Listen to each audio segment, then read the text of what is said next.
This is the scene the camera captured from Pukeroa Hill on the evening of December the 31st, 1999. Below, at the lakefront, the usual crowd was gathering at the sound shell, ready to welcome in the new year. Despite the drizzly and somewhat blustery weather, the city of Rotorua was preparing, with the rest of the country, to usher in not just a new year, but a whole new era, the 21st century.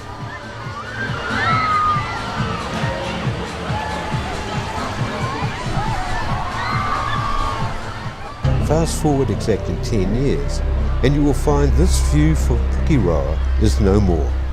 It's been obscured by 10 years of tree growth and new hospital buildings. So too has the panorama of the rest of Rotorua, that once could be seen from here back just before the dawning of the new millennium. There it is, ladies and gentlemen, lighting up. Kia ora 2000, Rotorua. 10 years ago, from the Soundshell stage came the music provided by Sir Howard Morrison and his team. Overhead, a helicopter clattered, capturing the scene for part of a nationwide telecast celebrating the start of the year 2000. The 21st century, stretching ahead, a mystery waiting to unfold. What were we thinking? What was the mood of the town as we waited for the clock hands to move past midnight? What were the community's expectations and concerns? I think the mood of Rotorua was very, very positive. I think we were on a roll. My feeling was that it was reasonably buoyant. People were feeling good about their city. We were a hopeful place. I think we all thought we were in for a boom. People seemed to have a clear idea of direction and what they wanted to do, particularly in the tourism side of things. I think the mood of the town was as good as it's ever been.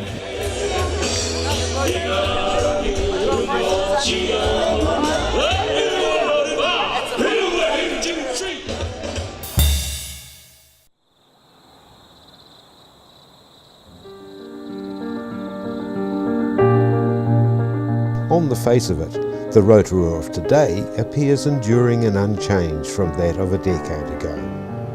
Additions and alterations to the streetscape are absorbed by the mind's eye and quickly become the norm.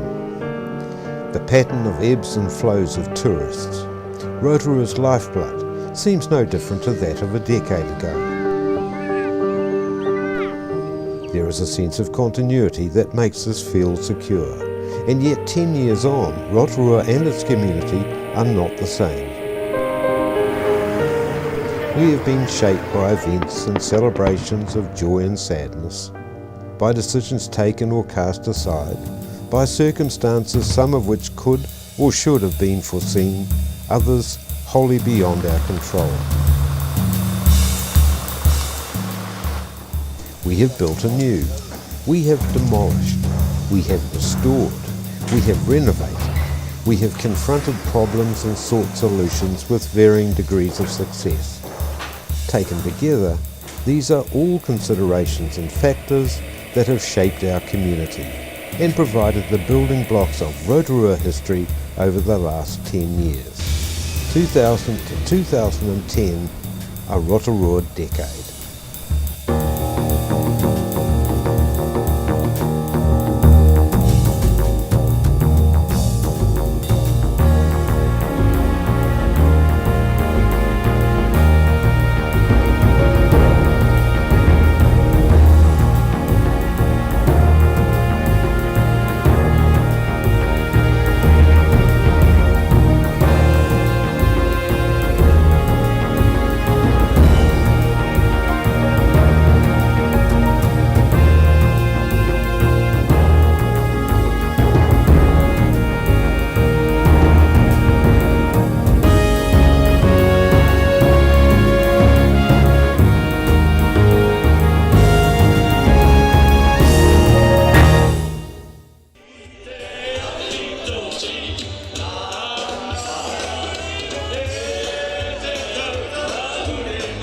Even as a damp crowd celebrated the last hours of 1999 at the lakefront, on the village green and in the restaurants of Tutanekai Street, there were some at the time who had quite different concerns.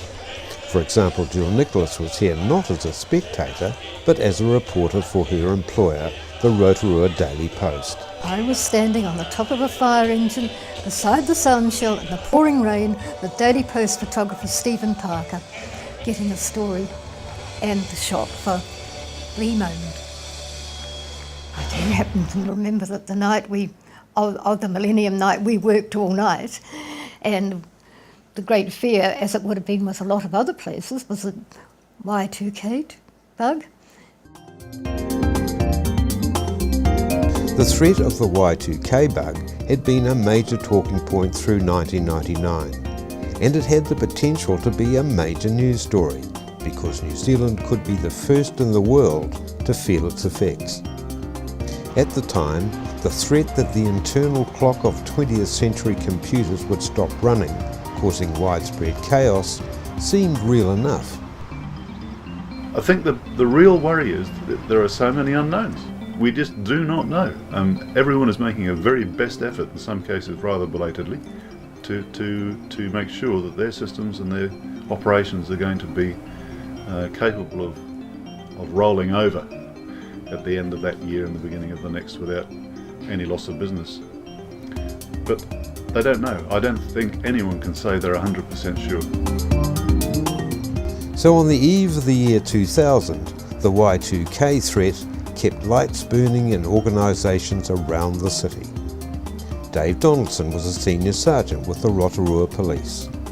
We were certainly well into the computer age in the police, and a lot of our systems depended on computers functioning. And so we had a lot of contingencies in place should it all crash, as was put out there as a potential scenario. As midnight approached, Rotorua District Council City Manager Ted Hansen remembers being on the alert at his office. The guy from the sewage station said, "Oh my God," he said, "the computers have gone mad. It's happened." And the computers were going wild and everything. What we found out was that at midnight every night, the computers, they were a day computer, and it went back to zero. And the charts changed, but we'd never ever been sitting watching them.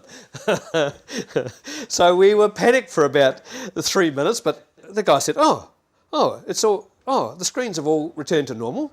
Oh, I wonder what happened there, Also on hand was Rotorua's Mayor, Graham Hall.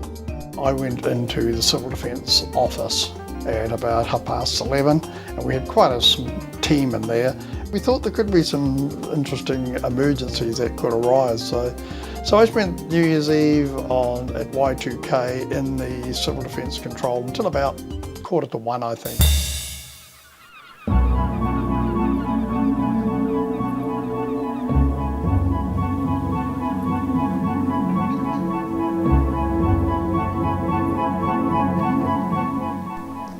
In the event, nothing happened.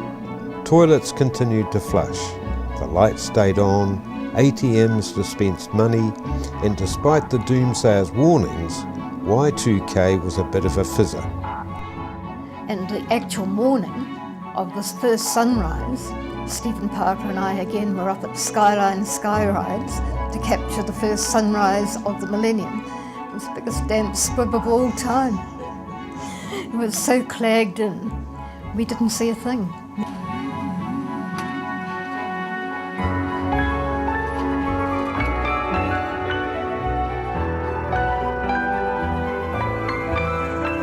The sun came out and Rotorua carried on being its usual New Year holiday mecca.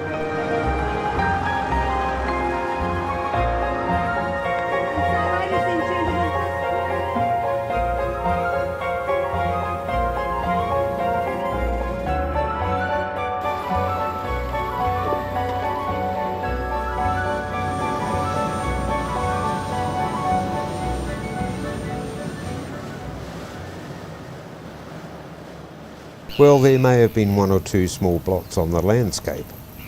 Some problems, like deteriorating lake water quality, were previous decades in the making. And everyone was getting used to the summer outbreaks of algal bloom, particularly at places like Okawa Bay. Other problems were a legacy of events that occurred during the more recent 1990s, like an eyesore building standing right in the city centre. The multiplex building had been constructed next to the main post office in Hinimoa Street as a theatre complex and opened late in 1993. Even while being built, there had been problems. Our building overseers, looking at the job, and had concerns, and I think we might have even put a stop work order on it at one stage. And then the contractor or the developer said, I will engage a professional engineer and he will certify that the work is to New Zealand standards. About a year after, 6 months to a year after that building was operating, and as I say, I went to a couple of movies in it, that engineer rang me up and said, I can't sleep. He said, I can't sleep at night. He said, I know that the reinforcing bars were gas torched off, and they were in such a hurry because remember, there were 2 complexes being built, and whoever built first supposedly was going to get the rights, the movie rights of one of the chains, and the other guy supposedly was going to miss out and have nobody to rent his building. It was a race that was lost to the other theatre complex in Rotorua Street. The multiplex developer ran out of funds and the building was abandoned, never properly completed. Many creditors were left unpaid. Now, in 2000, parts of the exterior cladding were falling into the street. 7 years on, it was still a problem that wouldn't go away. It was falling to pieces. In fact, it was really dangerous because there was 100 weight of cladding on the outside of those big blocks, and they were only held in many cases, screwed into gibboard, for goodness sake. And so it was really quite a serious situation. For the moment, the multiplex building would remain a seemingly intractable problem, and far from most minds with the city in holiday mode, and getting ready for an annual event that was becoming something of a Rotorua tradition. Ladies and gents, the hot sounds of Mr. Joshua Gray.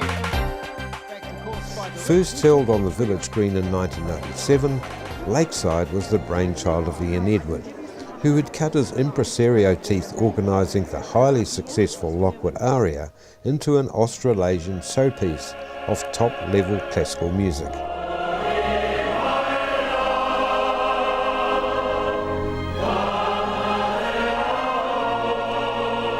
Given that I'd been running the aria competition for now about 3 years, and that I was capturing all of New Zealand's young talent, classical talent, and of course having had the background of, as a youngster, being exposed to the concerts at the Sound Shell back in the 50s, it seemed to me, why don't we do a modern twist to what I had experienced as a youngster?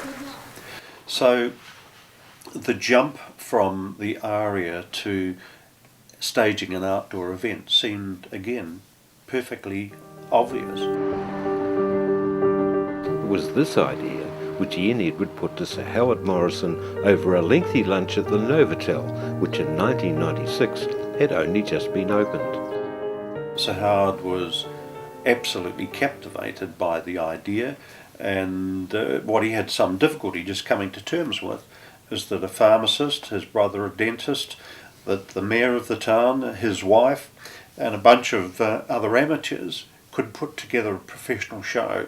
Next stop was the Pukaki Street headquarters of the Rotorua Energy Charitable Trust. They were looking for a high-profile event because they were in their infancy as well, and they were wanting to do good things for the city. They came on as platinum sponsors in 1997, which was our first event, and the rest is history.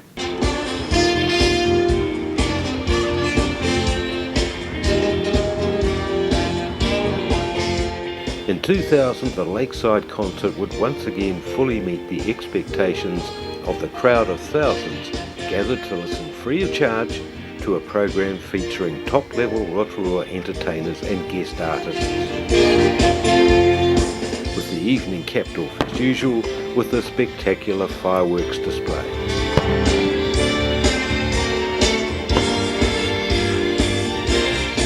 In the following edition, the Rotorua Daily Post was able to report on a highly successful event with a full front page coverage.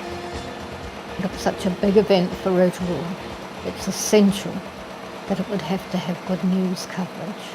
It would be an insult to the concert. It would be insult to Rotorua to give it less. Inimara Street, in the centre of Rotorua's central business district. These are the premises of the daily newspaper that has served the district as far south as Taupo and Turangi for over 70 years. But much of that time the Daily Post has been a family business. Now it's part of a group of newspapers owned by the New Zealand Herald and facing some challenges of its own. For some on the paper's reporting team, this is a training ground, just a stepping stone in a journalistic career.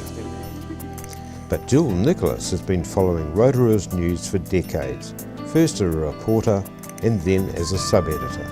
I think one of the most important things that tends to get overlooked about newspapers is that we're just certainly not recording day-to-day events. We're recording history, day-to-day events for history. This is the best chronicle you're ever going to get of what has gone on in the community.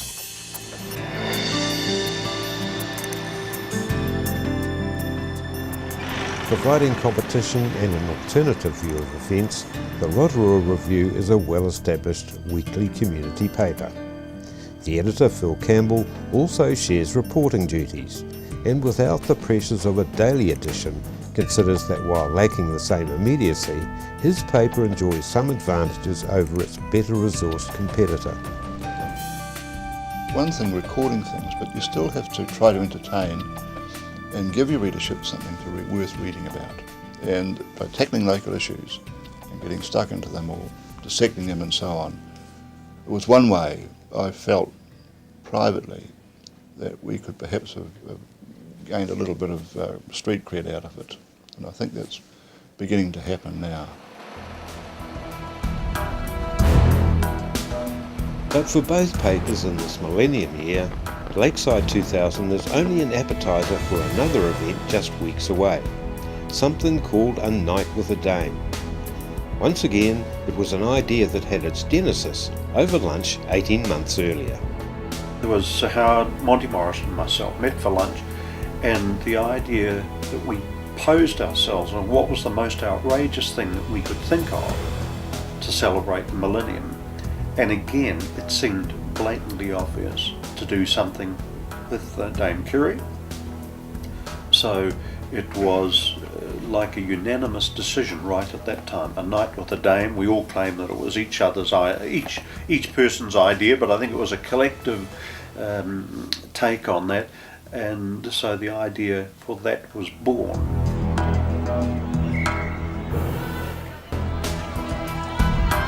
This time the intended venue is the International Stadium, a sports facility that in 2000 is the equal of most regional stadiums in the country and better than many. The old grandstand may be looking a bit tired. The lighting for night rugby went in less than 2 years ago, but it is the natural amphitheatre of the stadium itself that makes it so suited for this type of event, and which, with strong local support, helps win a successful bid to the government's Millennium Fund. Ultimately, it's a money issue. We went to the negotiating table with $400,000 put on the table to say this is what we want to do. It's no secret, to stage that event was about $1 million, but it was money very well spent. Firstly, it became Rotorua's biggest ever event, and secondly, from the government's perspective, it became the country's most successful Millennium celebration. We take great pride in that.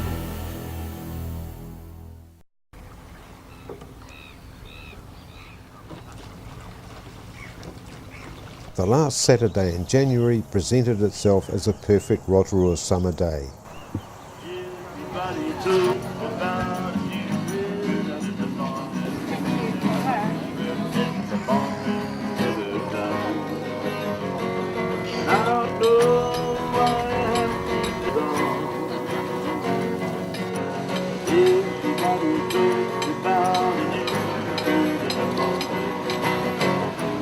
And throughout the afternoon, the crowds gathered. All roads led to the International Stadium.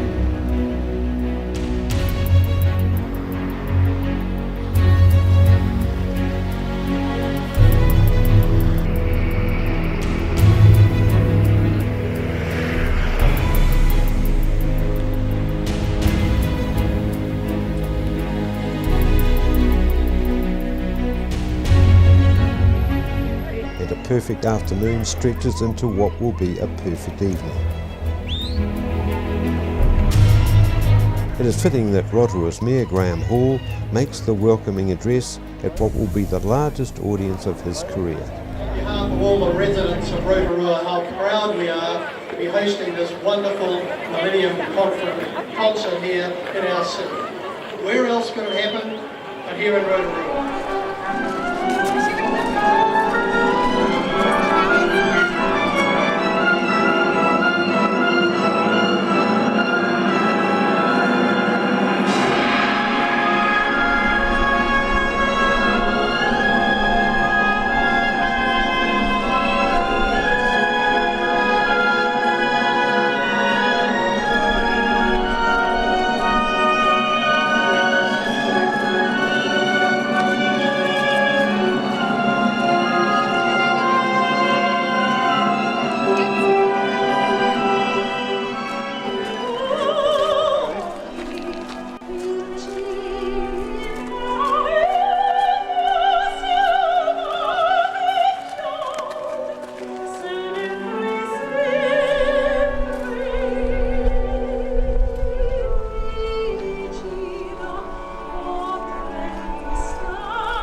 Perfect blend of music, classical and popular, performed by arguably New Zealand's two best-known stars, a showman and a diva. The next edition of the Daily Post records the mood of the occasion and celebrates a successful homegrown event of national proportions. And there will be many more special Millennium events to follow in the coming months, like this performance, held at the Council Building atrium.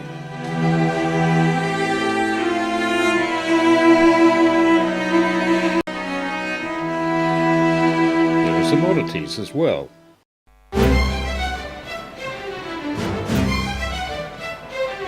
On an inside page, the Rotorua Review records a Millennium event with a difference, taking place at a property on the Ohau Channel.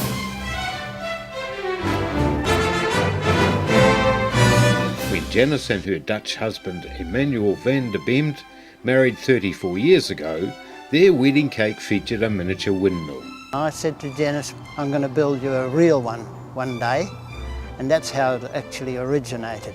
When the family, after immigrating, was in New Zealand for 50 years, we decided to make that the special occasion, and we'd have a reunion and build the windmill exactly 50 years after we arrived in New Zealand.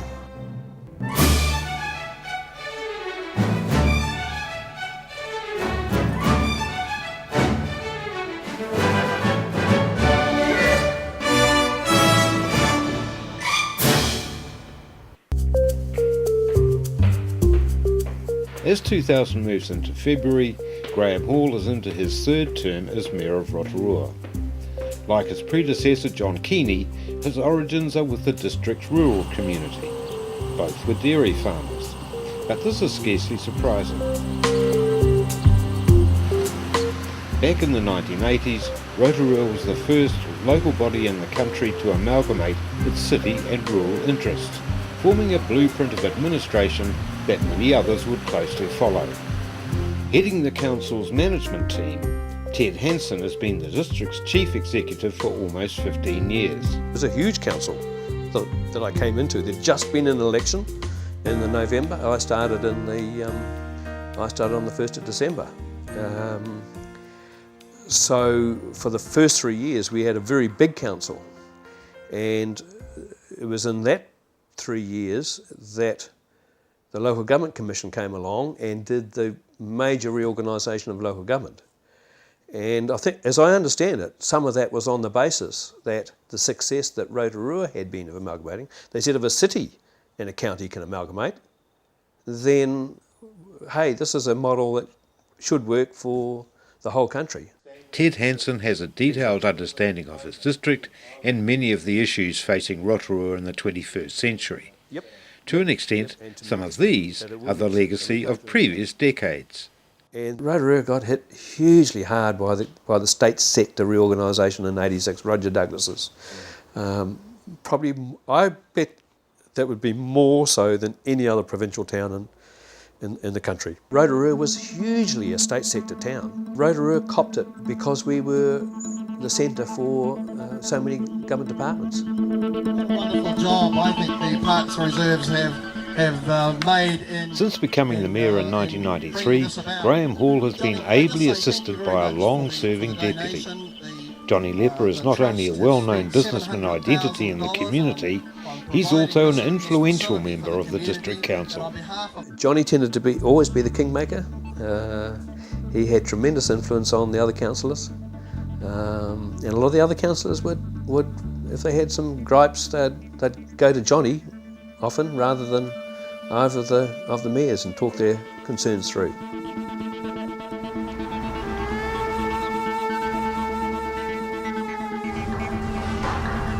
One legacy from 1999 has provided the mayor with food for thought over the January holiday season. Because one of his councillors has recently resigned, a by-election is looming. Councillor Steve Chadwick has surfed the wave of change that in 1999 swept Helen Clark's Labour Party into power. Long a National Party stronghold, she has challenged Rotorua's National Party Member of Parliament and a Cabinet Minister, Max Bradford, for the seat of Rotorua.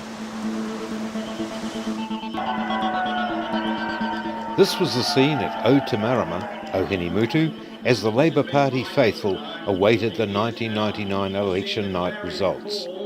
To all New Zealanders, wherever they might be throughout the world. I still wouldn't believe it till the vote came in.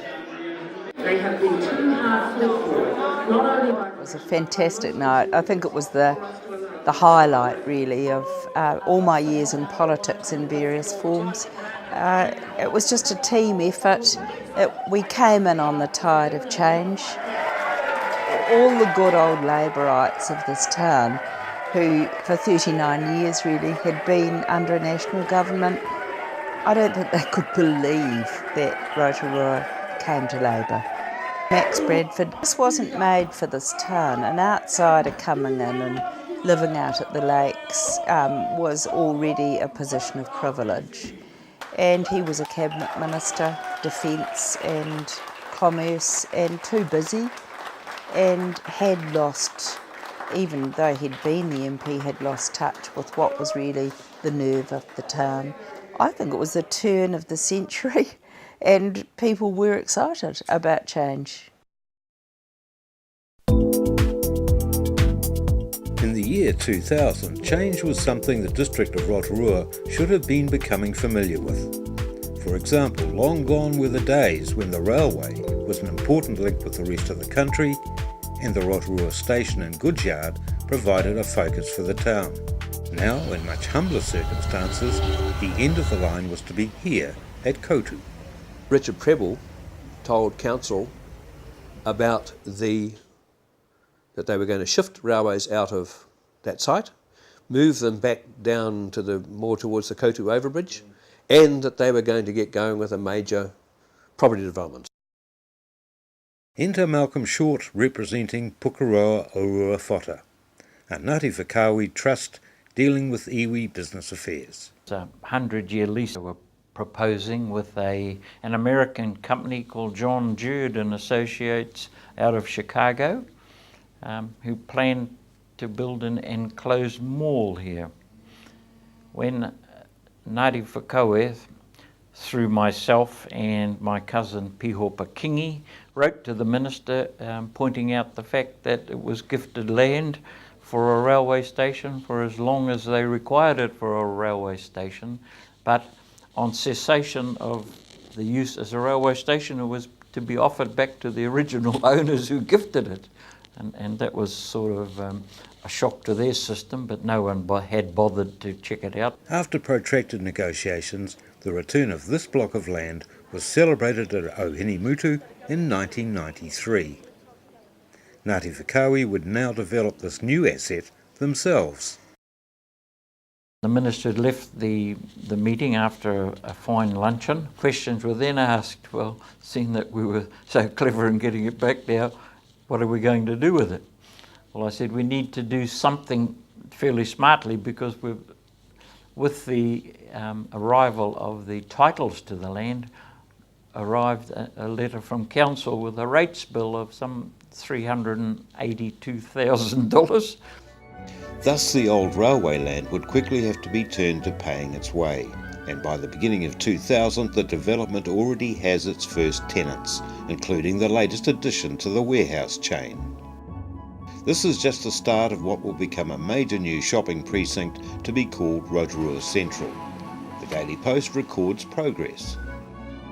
But not everyone was pleased. From the beginning, the prospect of a new mall had left some Rotorua retailers feeling threatened. We tried to tell the retailers from Central City that we'll be bringing the numbers to the town. You need to tidy up your act to get them into your specialty stores. Some in the community considered there was even worse in store. As a key part of the mall project, a casino had been proposed, and despite providing reassurances, Malcolm Short had met strong local opposition to the plan through the last years of the 1990s. Answered that call to the compulsive gamblers that, hey, if there are people here who definitely shouldn't be in there, form the list and we'll discuss it, and they'll be banned. Strong civic interests arrayed against Malcolm Short's proposal, including an anti-casino lobby group led by Maureen Waka. We have got gambling that is here. I don't think that's an excuse to say we can have another one. Eventually, government intervention in the form of a 3-year moratorium put plans for a casino on hold. But at least now, in the first months of 2000, the mall development proceeds apace, a tangible sign of local growth that many have been demanding.